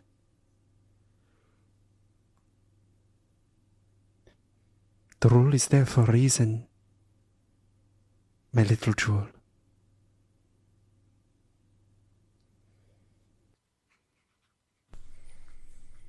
Like the teapot when it is knocked from a high ledge. There is very little that cannot be mended. So long as you are surrounded by those who care for you. And you believe in your ability to fix it, huh? She kind of sniffs and wipes her nose on Mr. Spinks. So tell me, what does Mr. Spinks think of this ridiculous afternoon? Oh. She kind of holds up Mr. Spinks next to her, and she kind of voices him, and well, I think that Papa is being very mean to me. Oh my goodness! She does not deserve such punishment. She should get chocolate instead. She is a good girl. Mr. Spinks is very wise lizard, is he not? He's very wise lizard. Listen. Very wise. Listen. And she reaches into the folds of her robe and whips out a tiny chocolate ball. Yes. And hands it to you and says, and sometimes rules are made to be broken, aren't they? Yes. Yeah. Now you just remember what we talked about, all right? And try to cheer up, my little jewel. She kind of pinches your cheek and she stands up and she walks out. And as she walks out, the doors open for a moment and you hear your father in hushed tones say, they may come at any time.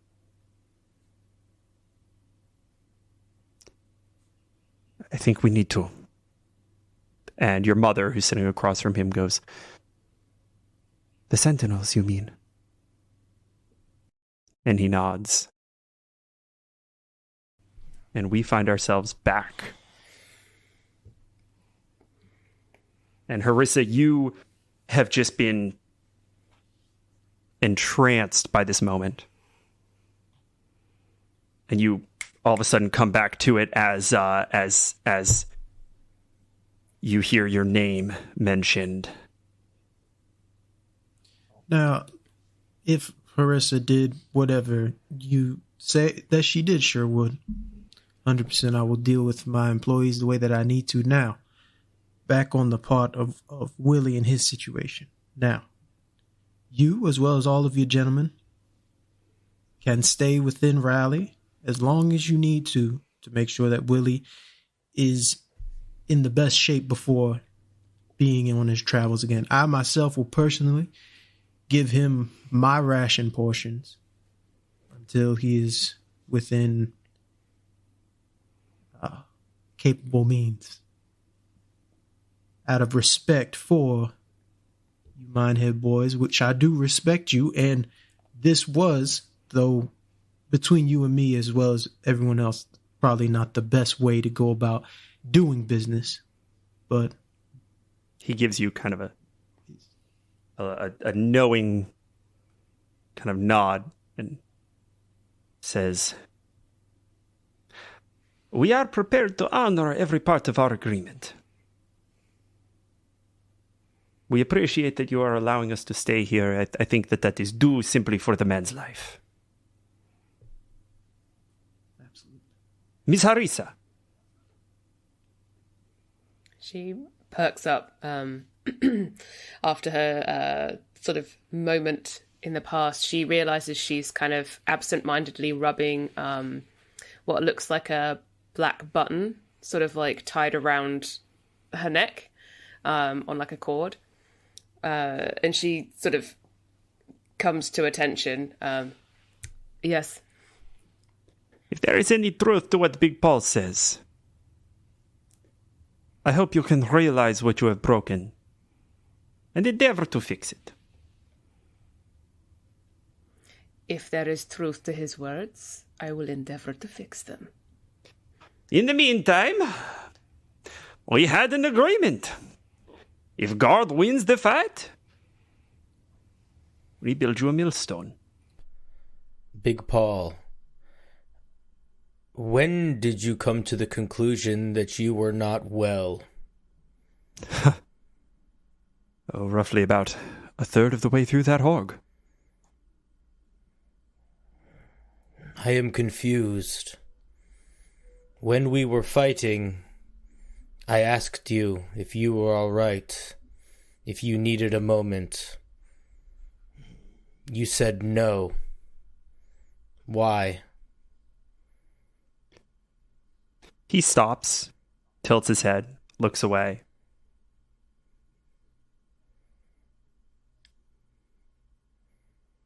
I rather suppose it was hubris, wasn't it? God, us individuals that aren't as wise as you sentient beings such as yourselves have this thing called pride. And it's probably the reason why we're in this situation to begin with. Now, Sherwood, you can be a part of this meeting that I'm about to have with my townsfolk, or you don't. It doesn't bother me none, but I do need to speak with my people. I think it would make sense for me to stay. I have a bit of a vested interest in this town now, do I not? Absolutely. Big Paul. Soon to be millstone maker. Bed rest. You stay off that leg. I'm gonna need you back at work tomorrow, alright? Big Paul gives him a nod and kind of walks over the door, ducks like a foot, and leaves. Go ahead. While he's walking out, because June is standing in the back near the door. Yeah. Is that correct? Yeah. While he's walking out, she wants to just very gently pat him on the back and say, I'm very sorry about your leg. I hope you heal well soon. And she's gonna discreetly tap a small little piece of paper on his back that says, "My best friends are the trees." And all right, so first of all, I want you to take inspiration for that. Second of all, as you do that, he stops, turns to face you, and says, "You and your friend are quite the gymnasts." And he winks at you and walks out. oh, I'm blushing. June is pink from her ears are just, her pointy little ears are just on fire. So cute.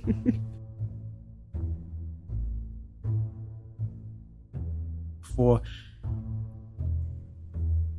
everyone, things aren't looking too good. Yeah. We're low on rations. We obviously have lost a portion of the town, and our poor boars have nowhere to lay rest. And to make things even better, the Empire, in its wisdom, has asked us to be able to bring them double what is usually needed for our intake. Do not forget that we are under siege. Yes, also, I am starting to have a feeling that this possible boar intimidator of sorts might actually be the thing. The point of all this is sandals. I saw him. He's real. Guard and Harissa. And I can't. And she's just like, she's trying to describe the arm that pushed open the door, and like in the very overly excited way that she does. Yeah. So it's all coming out very jumbled. Yeah, and like a very tired parent listening to a 5-year-old tell them about their imaginary friend, Isaac is just nodding his head. He's like, "See, people, we've got so much going on within our town, and with that, I need you all to understand that I am messing all this up for you. I haven't been giving y'all the respect and responsibility that you all deserve, and need to make sure that this town becomes what the dream of what Dale believed it could be. So I am going to make sure that I am no longer the only voice that is heard, but one of many, which includes all of you.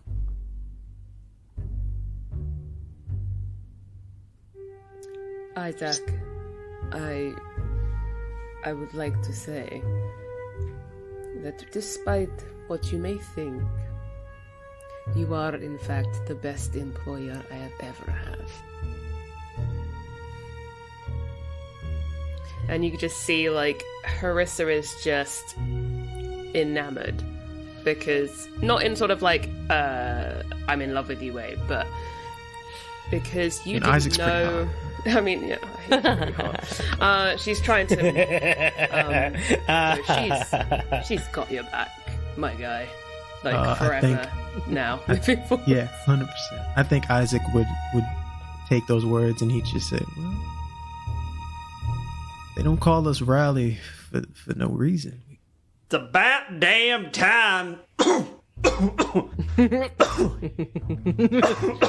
Leah, pat your daddy on the back. Get him a Lawson or something. I'm fine. You get your hands off me. Sit down, girl. I know your daddy knows what he's about. All right, listen, Isaac, listen. Sentimentality notwithstanding, because sentimentality, frankly, ain't gonna put bread on your table or tobacco in my pipe. We gotta get this place running again. Now, you got the millstone done. I'll give credit where credit is due. You damn near killed us all in the process. That was pretty crazy of you. But you got it done, and there's a first time for everything. Now, we got a little bit of raw wood that we could start milling. The refinery's tapped, so we got to start moving things from the mill. We got to get that millstone back working. But by the time that millstone is done, we're going to need a fresh haul. You know as well as I do, as well as everybody in this room does. Y'all got to go back out there. Well, Maurice, I feel like this next portion I'm about to drop on everybody is going to be the most interesting is, yes, we're going to do this next shipment and we're going to get it done, but I think it's time that Raleigh finds a different way of fending for itself. And with that, the person who's going to be in charge of figuring that out is Juniper. Now, feel free to place your opinion, as like I said, I'm only one voice, but in my opinion, as we saw today, we need to have another type of income or way of keeping us going besides just chopping down trees. We're losing trees. They're not coming back as fast as they were before, and we need to figure out another way.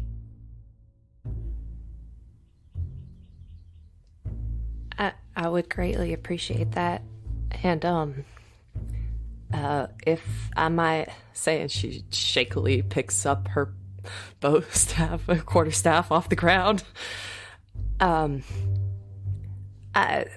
completely agree, as much as it hurts me to say that, you know, I'm the last person that wants these trees to be cut down, but Isaac's right. They're not growing back fast enough, and it doesn't seem like we accounted for that, and we need to help replenish the forest. We need to regrow this forest. We need to give back a little bit. We've been taking and taking, and I've seen what it's done.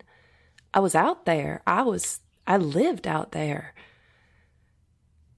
amongst those trees and all those little critters that live there too, and they're not going to survive either, let alone us.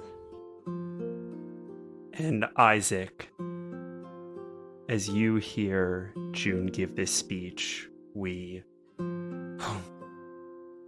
flash back to a conversation when this office was not yours, but it was in fact Dale's. And you and Dale and Katarine are gathered around Dale's desk. Dale is seated. The two of you are standing, and Katarine is saying, "We have to diversify. The Empire is not going to be a willing buyer on our terms for very long." I'm just saying, Dale, listen, the trees grow back fast enough. We've got a thing going on. Sure, diversify maybe later on in time, but I feel like we should just keep going with what we're good at. I mean, we basically are only hanging on by a thread. It's not going to be easy to find something else. What, we don't even have the people to send out to be able to figure out something else at the time being. Dale kind of looks at you and then looks at Katarine and says, "We lost another 2 to bandits." Katarine kind of hand to her temples. "Oh boy, you two are always gonna be a thorn in my side, aren't you? Now listen, Dale, Isaac, you know I love you both as the only family I done got. You know that, right? Play it through to the end, loves. You are wanted by the Empressar for murder." Alleged murder, you can't prove things like this. Assumptions is all they really have at this point. It is the Empressar.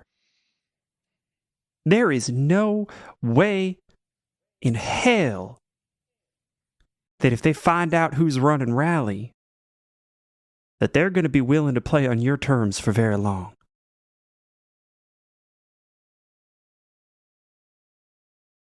And Dale kind of looks at her and says,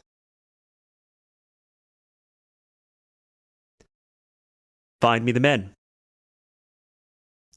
You find somebody to spearhead this diversification initiative, and we'll do it. But until then, we've got to do what puts food on the table.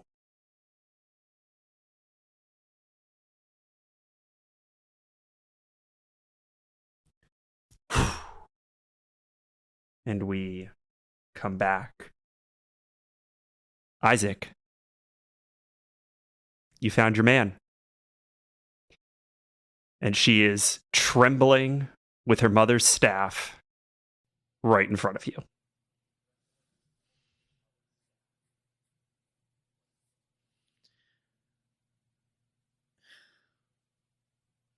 Yeah, that'll do it. That'll do just fine.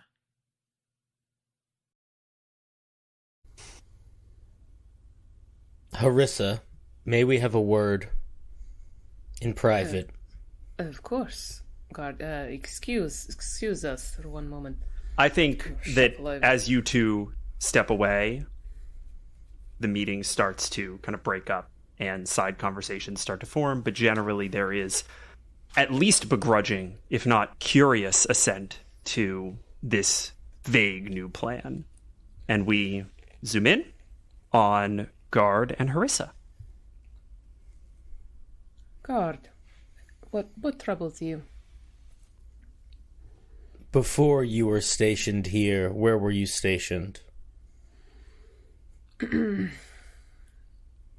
great many places. Never anywhere for too long. Traveled a lot. Is the time you've spent here the most time you've spent in one place under the Imperial Army? It is indeed. This is the longest I have been anywhere. I am concerned about you. You're concerned about me? I think you forget your place. In the meeting, you made reference to Isaac as your employer. Isaac is not your employer. You and I both work for the Imperial Guard. True. And you should remember why the Imperial Guard has us here. It is not to make Raleigh survive. It is to make Raleigh produce. If this plan of diversification goes forward, you and I may have to put an end to it.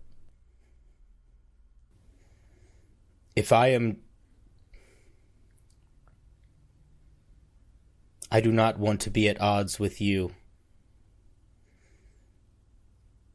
And if we are given new instructions based on what Raleigh decides to do, I will follow them. That is your prerogative, and it is honorable. Honor has nothing to do with it. Guard, I need you to make me a charisma saving throw. 11. Okay. What was that for? I'm a little terrified of Wouldn't you everything like to now. know? I would indeed. And I think with the end of that conversation, we fade to black. All right. So we are going to move into a period of downtime. Our first downtime, kind of chunk. I believe Isaac would just focus on doing exactly what he said he'd do, which is like listening to the community in the sense of what kind of plans they have for their sections as well as other parts of the town. Mm-hmm. Okay, I like this. Probably is a lot of listening to Maurice bitch at him, but so actually, he deals Maurice with it. is pretty tame through this downtime. He's a little impatient that you haven't sent out a logging expedition, but the reality is that he got what he wanted, right? Like he has the millstone. Things are getting back on track for him. He's skeptical that June will be able to come up with anything, but there's a big contingency around that, which is if June can't come up with anything, nothing changes. Right. And so he's feeling pretty good. As is Benny, who has put her sort of shop back together, and again, I think just like when you talk, she cautions you to sort of take, kind of June very seriously, and really drives home this point of training. Isaac would also, in Dale's office, because to Isaac it's always going to be Dale's office. He goes into, I think he would keep it in a chest. Mm-hmm. He opens a chest that contains Dale's shield from back in the previous days. He picks that up. He's like, "Oh, I guess you're gonna help me out on this journey after all." And he slings that onto his back.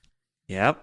We see the ancient crest of Agravar emblazoned on this shield as you don it for the first time in a very long time. I think I have two things for June. The first one is going to Oz and asking them for not really bug repellent, but like stuff to put on, like bug bites, like that. Just like Oz, do you have when I had all those bug bites all over me, do you have anything that will kind of help heal that like super quickly? Yeah, absolutely. Not a problem. Give me 1 second, June, honey.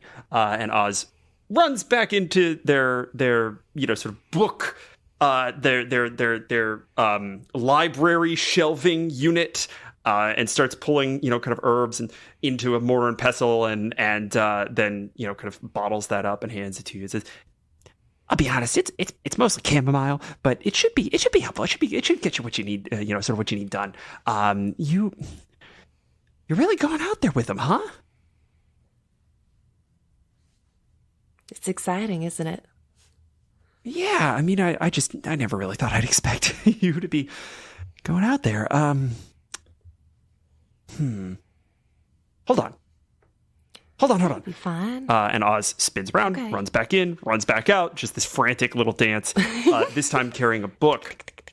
It's another book in that same series that they had given you just a few days ago with the desert plants, the plants of the northern deserts. They hand you a much thinner tome, much smaller book that says What We Know of the Western Wields.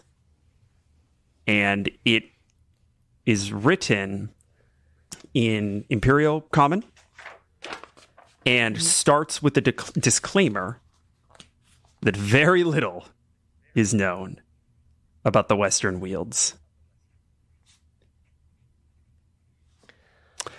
You can use this book as an action to get advantage on survival checks made in the Western Wields.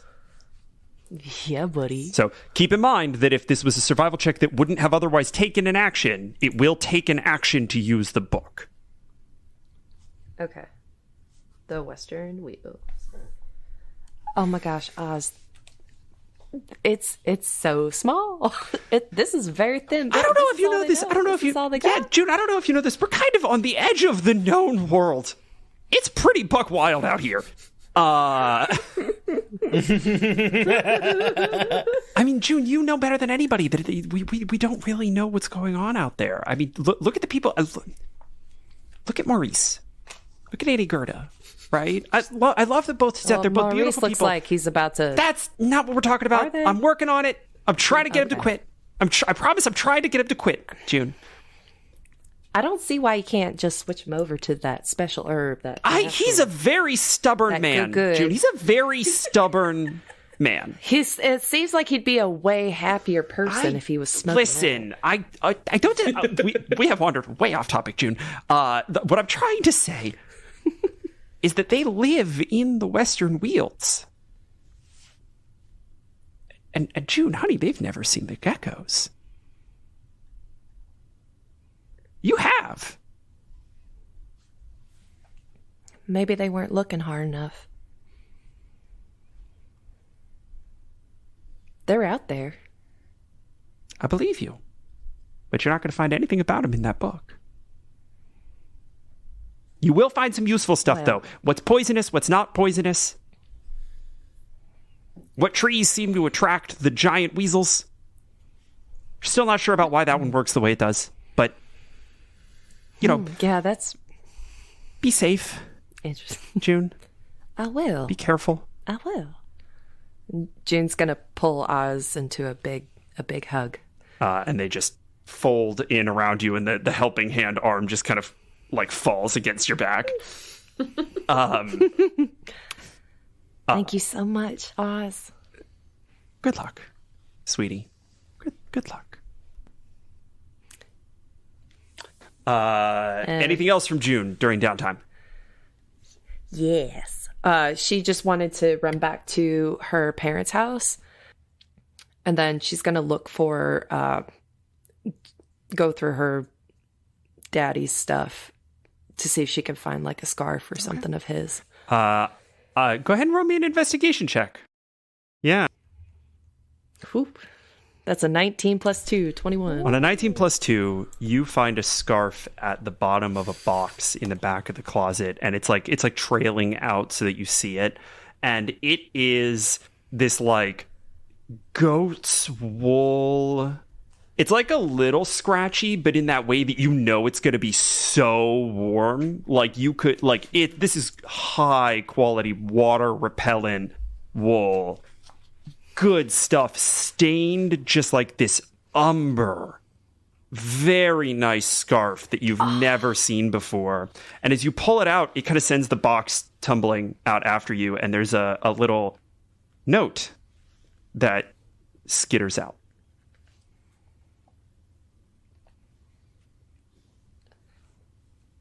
She picks it up.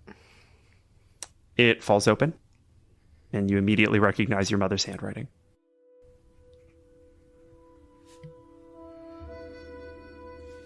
Dale, you son of a bitch. I love you so damn much.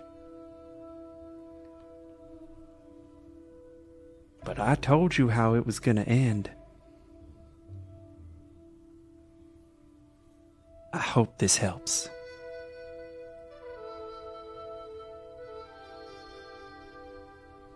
X. Katerin.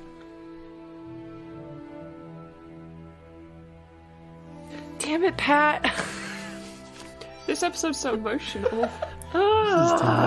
This is too much. Dude. Cinder, you're so lucky you're a robot. Hey, I put my barriers up in real life and in my games. Oh, good. June wipes her, uses the scarf to kind of wipe her eyes really quick, and folds the note up nice and tight and small, and sticks it into her binding in her chest, and grabs her staff and runs out of the house. Okay. Harissa, what are you getting up to during downtime?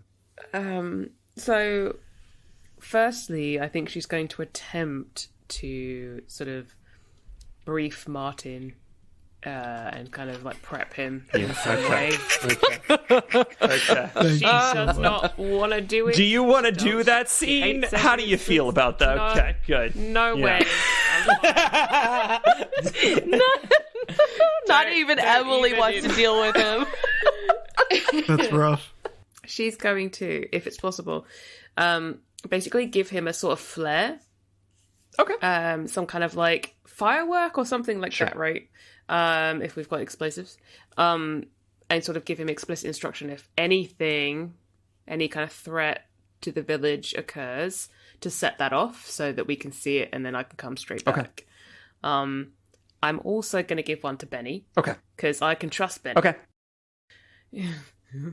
And with my child spy, Elmira. with my little Elmira, I'm going to give her some, just a little letter and attach to my gold purse, like my coin purse, and send her to Big Paul. And the note is just going to say, no hard feelings, and then just the gold, basically, that he kind of won from me. So. Okay. P.S. I think you're really hot. You're super hot. And Elmira does come back to you that same night, and she comes up and she says, he told me to give you this, and she sort of fumbles around her dress a little bit, and she pulls out like a daisy that is very obviously mushed from being in like a pocket. Get it, girl, you get it. Get it. Oh, thank you. Yeah, she's never had anyone be like this with her before, so this is like completely. I mean, she's had suitors, you know, she's had people who are interested, right? But it's never been anything quite as like cute. So she's just like, thank you, Elmira. This is yes. I'm glad I could help. Spying is a lot of fun. And do you keep an eye on Martin for me? I'll talk to you when I get back. I want to know what he's been up to. All right. Fantastic. We see our downtime come to a close, and on the morning of the excursion, everyone is feeling good. Willie has regained a little bit of consciousness. He is very touch and go, but Oz is providing sort of round-the-clock care. The millstone is well underway, and Sherwood expects it to be completed by the time that you all return, given how long your expeditions have been taking with the slowed copse regrowth. Everyone is in good spirits, and they get up and they set about their business, rebuilding the town, fixing the sty, and putting a damn lock of some kind on the general store. About time. Things have been relatively quiet for the last few days into, a week or so. There's not been any outbreak of boar. There's been no more than a normal amount of bad luck. Everybody's kind of optimistic. And you all gather yourselves together about a half dozen strong, which is pretty good these days. Everybody's feeling pretty good. And you guys get to the front gate, and guard, you reach out and push it and extend your arm, and it slides open. And Isaac, you see a man riding a large bird, feet clattering on the ground, trails of imperial crimson behind. Who here is Isaac Axedrummer? That would be me. He reaches in, pulls out a note, hands it to you. From the Order of the High Scepter. Make sure I don't lose this one. Thank you. You know what? I just read it right now. You crack it open, and it is in a very familiar handwriting.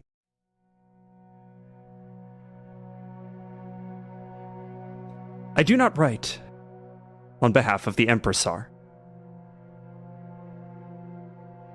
Instead, I write as their Highnesses' envoy in this matter. It is my responsibility to ensure that the Empire is provided with the resin that it needs for its defenses it has come to my attention that Raleigh is choosing to explore alternatives to the production of elderwood resin. I would appreciate if you could confirm or deny this fact to the messenger sent. He has been instructed to wait. I remind you of the danger that you might be putting yourself in if the Empressor was to learn of certain indiscretions in your past.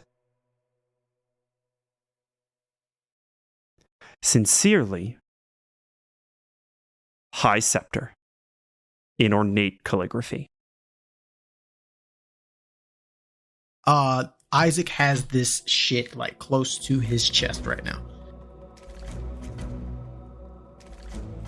Fancy handwriting for you, son. Make sure that the High Scepter knows that Riley to this day is going to make sure that everything that the Empressor needs is given to them.